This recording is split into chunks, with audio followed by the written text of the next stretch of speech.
Good morning to you all here in person and online. It's a pleasure to welcome you to the World Bank's headquarters here in Washington, D.C.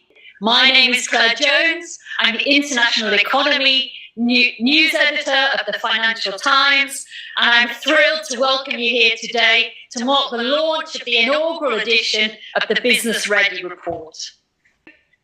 It's now my pleasure to welcome onto the stage Moroccan entrepreneur Ismail Berkhayat, co-founder and CEO of Chari.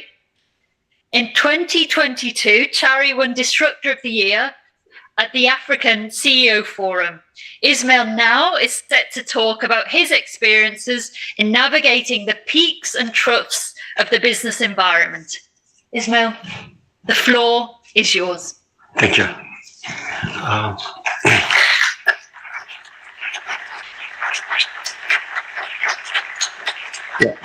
So I have a microphone. I will be using the stage, and it's a pleasure and an honor not only to represent the entrepreneurs of Morocco, but also entrepreneurs from Africa and from all developing countries. So Norman asked me to be candid and genuine. So I'll be sharing with you a personal experience. I'm born and raised in Morocco, and after high school I went to Europe for my undergrads. When I got my degree, I started interviewing for jobs. And of course, when you ask for a job, one of the questions you are asked are, what's your plans? What's your career path? How do you see yourself in 5 years? And like Norman asked me, back at that time I was also genuine and candid. And I only said that my ambition was to get some expertise, some experience, and then go back to my country to become an entrepreneur. And guess what? I wasn't getting the jobs. And the reason is I wasn't credible. Put yourself in the shoes of the interviewers. You have this gentleman coming for a job and saying that he wants to go back to Africa when millions of Africans are trying to come every single year to Europe. So reality is these guys were only wondering how difficult it is to be an entrepreneur in our geographies. And the reality is, it is very difficult. And let me share with you only a few examples. First, market sizing. If you take the 54 markets and countries of Africa, their GDP is smaller than California only, right? So when you build the service, you will find more clients in one neighborhood of Palo Alto than in a whole country of Africa. Think of it. Fundraising. I am a startupper. Building a startup is not easy. You need to raise funding because usually the first years you are not profitable. And in order to raise funding, you need to meet with people who would understand what you do. Unfortunately, we don't have that many VCs in our geographies. And business angels don't have the right mindset. When you ask for a check, they ask you for 50% of your company. So you need to speak with foreign VCs. And when you speak with foreign VCs, believe me, you spend more time explaining your market than explaining your business. I remember this VC who, after 10 minutes of explaining what my company was doing, he asked, how is the Prince of Monaco doing? Prince of Monaco? Morocco is in North Africa. Thank God, in the meantime, we made it to the semi-final of the World Cup. We are organizing the World Cup in 2030, and I don't need anymore to explain where Morocco is. But you have also many other issues, including regulatory. Not everything is digitized. Everything takes more time, including trust. People don't necessarily believe in startups. And they are right. 9 startups out of 10 end up dying. So when you are a big company, why would you take a risk by giving a contract to a startup that may end up dying? Right? Chicken and egg problem. And you have to fight against this. No, when you spoke about infrastructure. Yes, there are issues with infrastructure. Myself, I run an e-commerce company. Very difficult to deliver parcels to people when the addresses in your country are not very precise. I suggest you try to leave a parcel in front of a door, like I have seen here with Amazon. Try to come back 10 minutes later and check if your parcel is still there. Think of issues with financial inclusion. People don't have necessarily payment cards like here to pay online. So they ask for cash on delivery. But when you're not paid in advance, your return rate as an e-commerce company goes up because the people haven't paid you. And when they receive the goods, half of the time they want to return them. Plus the logistics, plus the roads, plus the cost of the gas, and so on, and so on. So my interviewers were right not to believe me when I was saying that I wanted to go back to my country. And I wasn't credible, but I did. 10 years ago, I came back to Morocco. And you know, like everyone here, I have this little voice, what I call myself, my mental cinema, you know? I'm sure you all have your voice and your own cinema. When you're an entrepreneur, the same day within this cinema, you can have love money and horror movies. Love movies, horror movies, the same day. And you keep asking yourself, what would have been my life if I had stayed in Europe, in the US? And it's difficult to live with it. But I'm happy to be here today because with hindsight, if I had to choose again,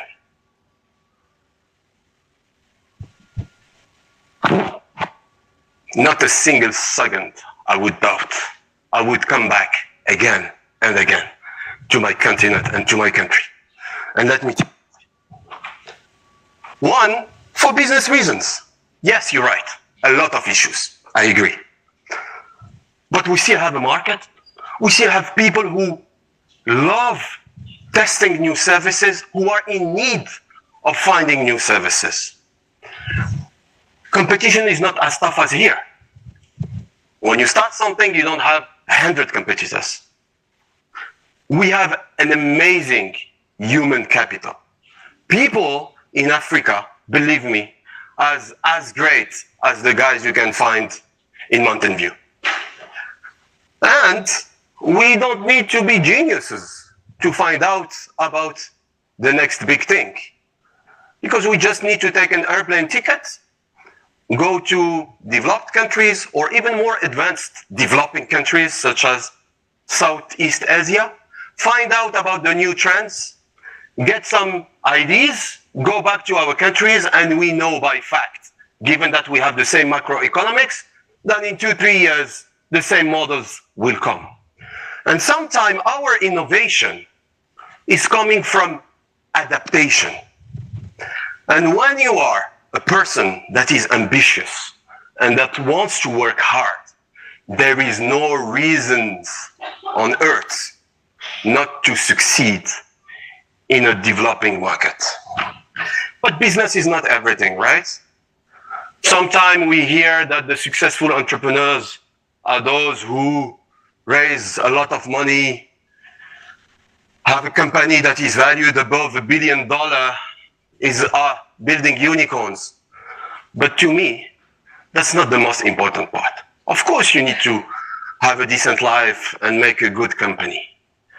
But these developing countries give you something that money can't buy. Remember the advertisement of MasterCard? There are some things that are priceless. And developing countries give you these priceless things. And let me tell you what they are. One, feeling that you are having a real impact, that you are improving lives of people like you who grew up in the same mother countries, people who need you to come back and help and improve their daily lives. Not only you create jobs, but you bring services that improve daily lives and make people feel that they want to stay in your country and not leave and go abroad. When you are having impact, there is this self-esteem energy that tells you you are on earth for a reason. And even though your GDP is 50 times lower than the one of California, the energy you're getting in the morning is just amazing. So yes, indeed, being an entrepreneur in Africa has ups and downs. Yes, indeed, Norman, being an entrepreneur, you have to go through all the problems we've seen earlier. But what is happiness? It's not necessarily achieving your goals. It's sometimes just enjoying the path towards trying to achieve your goals and making the most of your daily life by being next to people for whom you count, by being next to people who are like you, by trying to making your country be better for your kids. That's, to me, the real definition of happiness. When you get the blessing from your parents, from your mom, from your father, from your siblings, from your friends, from your society. So I will conclude with this. Again, it's an honor to be here. And if I had to leave with one message, I would send it to all these amazing young people coming from Southeast Asia, from South America, from Africa, who got lucky to end up studying in the best universities in Europe, in the US, and who are today wondering if they should go back to their countries or stay where they are. Of course, it seems easier to stay in Europe and in the US. Life is amazing here. But again, there are some things that are priceless. Your countries need you. What we've seen today is how to become business ready. And developing countries are an inflection point. And to become business ready, they need human capital. And you guys are the human capital. So please come and help developing countries become better places to live. Yeah.